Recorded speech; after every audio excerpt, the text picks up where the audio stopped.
of Shamsherganj, Hizaltala, Shulutala, Digri, they came masking up their faces. यानी ये भी बात साफ आई कि चेहरा छुपाकर लोग सुनियोजित ढंग से हिंसा करने के लिए आए थे। एक बात बहुत स्पष्ट हो गई है कि हिंसा का प्रकार चाहे कोई भी हो, राजनीति का प्रकार चाहे कोई भी हो, वार सिर्फ और सिर्फ हिंदू समुदाय के ऊपर है। अगर पहलगांव में चुन चुन कर हिंदुओं को मारा गया तो मुर्शिदाबाद में चुन चुन कर हिंदुओं के घर, मकान और लोगों को मारने का प्रयास किया गया।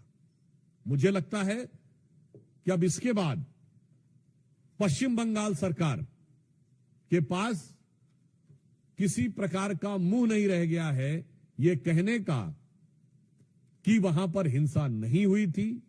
नंबर 2, अब बिल्कुल साफ है कि वहां हिंसा हुई, सुनियोजित हिंसा हुई, तृणमूल कांग्रेस के नेताओं के इशारे पर हिंसा हुई और बाकायदा धर्म और समुदाय देखकर हिंसा की गई। तो अब मैं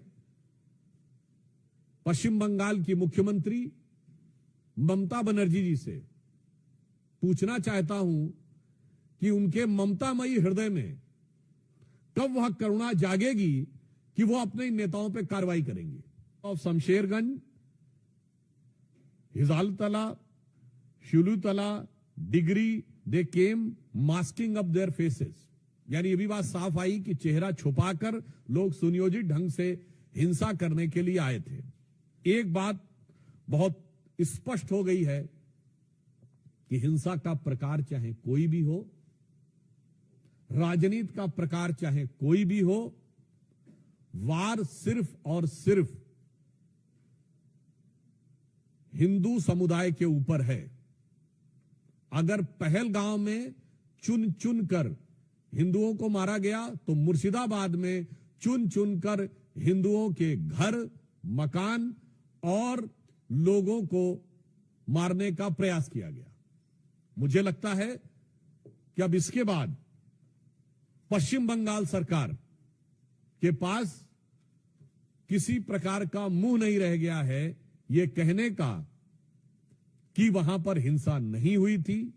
नंबर 2, अब बिल्कुल साफ है कि वहां हिंसा हुई, सुनियोजित हिंसा हुई, तृणमूल कांग्रेस के नेताओं के इशारे पर हिंसा हुई और बाकायदा धर्म और समुदाय देखकर हिंसा की गई।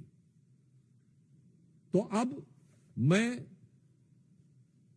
पश्चिम बंगाल की मुख्यमंत्री ममता बनर्जी जी से पूछना चाहता हूं कि उनके ममतामयी हृदय में कब वह करुणा जागेगी कि वो अपने नेताओं पर कार्रवाई करेंगे।